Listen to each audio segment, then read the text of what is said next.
Ito guys, ito yung pangatlo.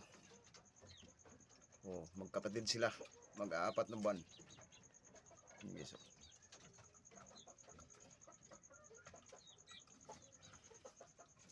Oh.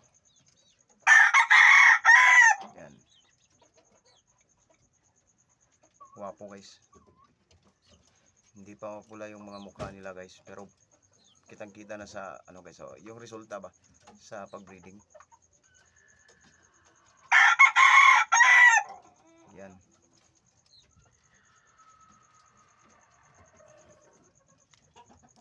Soon for sale.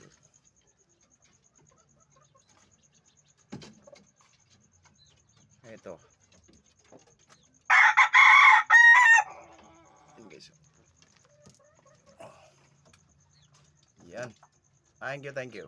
Bye-bye.